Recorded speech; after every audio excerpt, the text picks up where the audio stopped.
Type discuss कर रहे हैं उसमें हमारे पास एक लीनियर इक्वेशन होगी और एक क्वाड्रेटिक इक्वेशन होगी। एक्सरसाइज 4.7 में हमने वो क्वेश्चन सेलेक्ट करनी है जिनमें एक लीनियर इक्वेशन होती है और एक क्वाड्रेटिक होती है। अच्छा, आपके जो स्मार्ट सिलेबस के मुताबिक क्वेश्चन है वो 1, 4, 6 और 7 है। क्वेश्चन नंबर 1, 4, 6 और 7। तो मैंने आज 6 और 7 का इंतखाब किया है। 1 और 4 आपने खुद कर लेने हैं, वो सेम एज इट इज़ है। अमूमन बच्चे कहते हैं सर आपने पहले सवाल आसान से कर दिए हैं, तो मैंने आज सिलेक्ट ही लास्ट वाले कर लिए। ठीक हो गया। इस टाइप के ये 4 क्वेश्चन हैं, बाकी 2 और क्वेश्चन भी हैं वो दूसरी टाइप के हैं, उनको ज़्यादा वीडियो में हम डिस्कस करेंगे। चलें, तो अब आपने एक लीनियर इक्वेशन हो और एक क्वाड्रेटिक इक्वेशन हो तो क्या स्ट्रेटजी अपनानी है सॉल्व करने के लिए। बेटा आपने लीनियर इक्वेशन से किसी एक वेरिएबल की कीमत निकाल देनी है। लीनियर इक्वेशन से किसी एक वेरिएबल की, 2 वेरिएबल है ना आपके पास, x की निकाल लें चाहे y की निकाल लें, अप टू यू। एक वेरिएबल की कीमत निकाल लें, उसको क्वाड्रेटिक में पुट कर दें। ये आपका एक स्टेप हो गया। लीनियर इक्वेशन से एक वेरिएबल की कीमत निकाल लें और क्वाड्रेटिक इक्वेशन में पुट कर दें। सेकंड स्टेप है उस क्वाड्रेटिक इक्वेशन को सॉल्व करें। मैं गारंटी दूंगा आपको दूसरे वेरिएबल की 2 कीमतें मिलेंगी। एक वेरिएबल की जब आप कीमत पुट कर देंगे ना, तो आपको क्वाड्रेटिक इक्वेशन सॉल्व करने पर दूसरे वेरिएबल की 2 कीमतें मिलेंगी। उन दोनों कीमतों को रिटर्न आप दोबारा लीनियर में भी पुट कर सकते हैं, क्वाड्रेटिक में भी पुट कर सकते हैं, अप टू यू। अमूमन बच्चे लीनियर का इंतखाब भी करेंगे क्योंकि वो लीनियर ज़रा छोटी होती है। तो तीसरा स्टेप कि उन 2 कीमतों को दोबारा से लीनियर या क्वाड्रेटिक में पुट करें, आपके पास ऑर्डर पेयर्स रेडी हो जाएंगे, वो आपका सोल्यूशन होगा जो इन दोनों गिवन इक्वेशंस को सेटिस्फाई कर रहे हैं। तो 3 स्टेप्स पे हमने चलना है। अब पहला स्टेप है कि नंबर लीनियर इक्वेशन जो सी है उससे किसी एक की वेरिएबल की कीमत निकालना है। तो फ्रॉम नंबर 2 इक्वेशन, क्योंकि हमारे पास जो नंबर 2 है वो लीनियर है, तो सॉल्यूशन में हम लिख रहे हैं फ्रॉम 2 y वेरिएबल की कीमत हमने निकाली थी 2x नेगेटिव के 6। इसको पुट कर देना है इन फर्स्ट इक्वेशन में जो क्वाड्रेटिक होगी। x - 3 का स्क्वायर प्लस y की जगह उसकी कीमत तो 2x नेगेटिव 6 का square is equal to 5। Linear से एक वेरिएबल की कीमत निकाल दी, दूसरे में पुट कर दी क्वाड्रेटिक में, तो ये आपका एक स्टेप कंप्लीट हो गया। अब क्वाड्रेटिक को सॉल्व करें तो it's x square negative 6x positive 9, it's 4x square negative के 24x प्लस के 36 नेगेटिव के 5 इज इक्वल टू 0। तो यहाँ से x स्क्वायर और 4x square its 5x square, 6x और 24x टोटल नेगेटिव 30x, और 36 और 9 कितने हो गए 45, 45 में से 5 गए तो 40 प्लस के। It is your quadratic. आप इसको क्वाड्रेटिक फार्मूले से सॉल्व कर लें, चाहे क्वाड्रेटिक इक्वेशन से सॉल्व से फैक्टराइजेशन से सॉल्व कर लें, और चाहे आप इसको जिस मर्जी मेथड से सॉल्व कर लें, नो प्रॉब्लम। ठीक है। तो अब हम इसके फैक्टर्स बनाना चाहते हैं। बेशक आप इसको इजी बनाना चाहते हैं तो 5 कॉमन लेके x square minus 6x plus के 8 इज इक्वल टू 0, और 5 उधर चला जाएगा और x square negative 6x plus 8 is equal to 0, और इसके मैं फैक्टर बनाऊंगा तो x स्क्वायर नेगेटिव के 4x नेगेटिव के 2x प्लस का 8 इज इक्वल टू 0। तो यहाँ से बेटा x कॉमन तो x नेगेटिव 4 और प्लस के 2 कॉमन, नहीं सॉरी नेगेटिव के 2 कॉमन, तो अंदर फिर से x माइनस 8 बच जाएगा इज इक्वल टू 0। तो x नेगेटिव 8 और x negative 2 is equal to 0, तो x इज इक्वल टू 8 और x इज इक्वल टू 2। मैंने डायरेक्ट लिख दिया, अगर डायरेक्ट समझ नहीं आई तो यहाँ पर x negative 8 is equal to 0 और x negative 2 is equal to 0 कर दें। ठीक हो गया, यहाँ तक प्रॉब्लम। आपको कहा था दूसरा स्टेप क्या होगा कि एक वेरिएबल की 2 कीमतें मिल गई। सेकंड स्टेप भी कंप्लीट हो गया। अब थर्ड स्टेप पे आ जाए। उन कीमतों को वापस किसी इक्वेशन में पुट कर दें, चाहे लीनियर में चाहे क्वाड्रेटिक, अप टू यू। तो पुट इन नंबर 2 ले जी, when x is 8 और when x is 2। जब 8 पुट करेंगे तो 2 into 8 is equal to y plus 6, तो ये 16 minus 6 is equal to y और 10 इज इक्वल टू y, और ऑर्डर पेयर बन जाएगा 8 और 10। उसी खाने के नीचे ऑर्डर पेयर लिख दें जो आपको ये बता रहा होगा x की कीमत 8 है तो y की कीमत क्या आती है हमारे पास है 10 आती है। अब इधर आ जाए सेकंड, तो इधर 2 पुट करते हैं, तो 2 × 2 plus y equal to y plus 6। तो यहाँ से 2 2 ज़ा 4 और नेगेटिव के 6 is equal to y, it's -2 is y और ऑर्डर पेयर बन गया जी 2 और -2। तो ये आपका सॉल्यूशन सेट आ गया 8 और 10 और 2 और -2।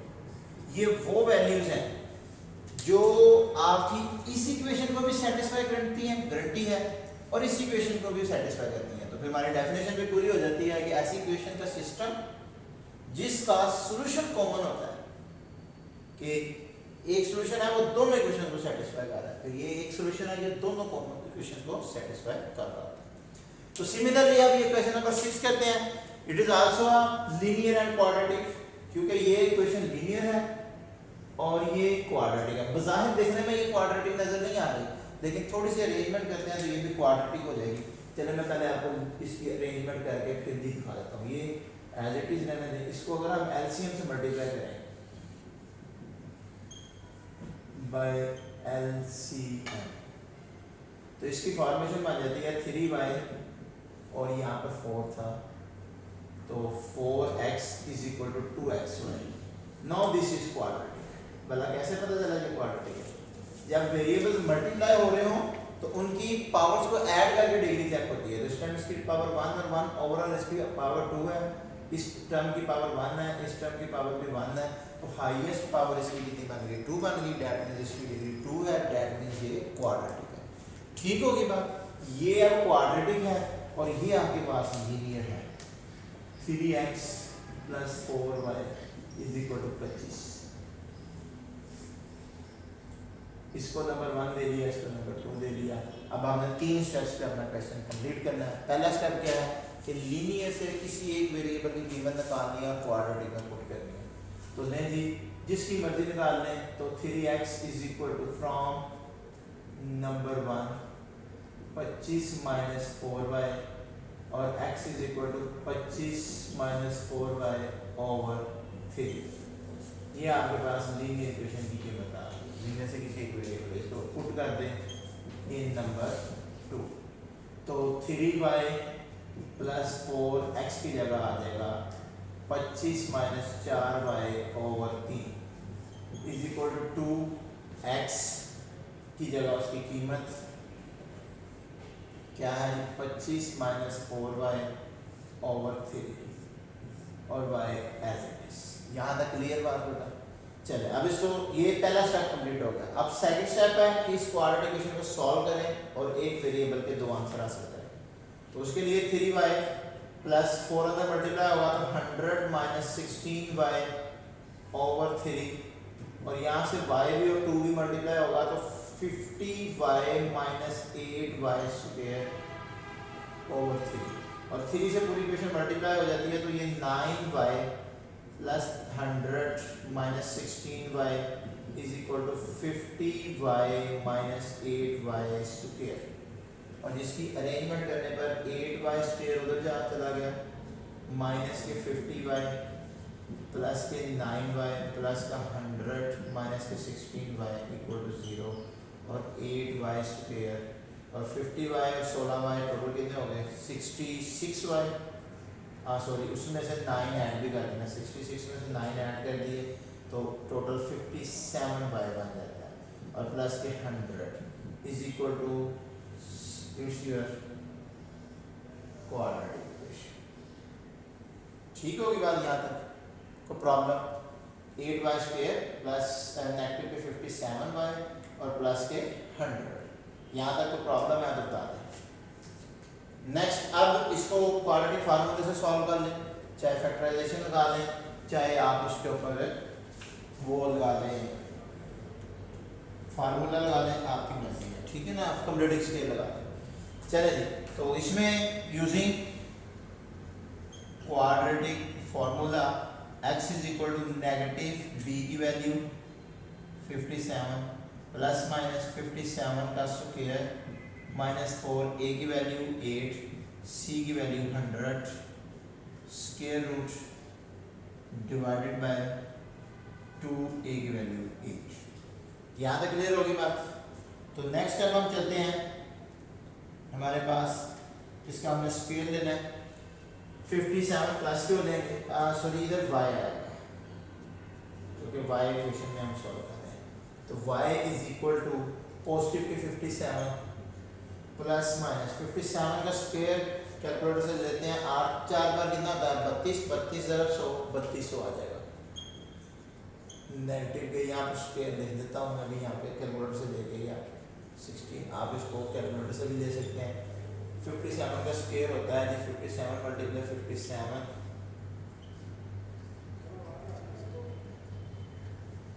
तो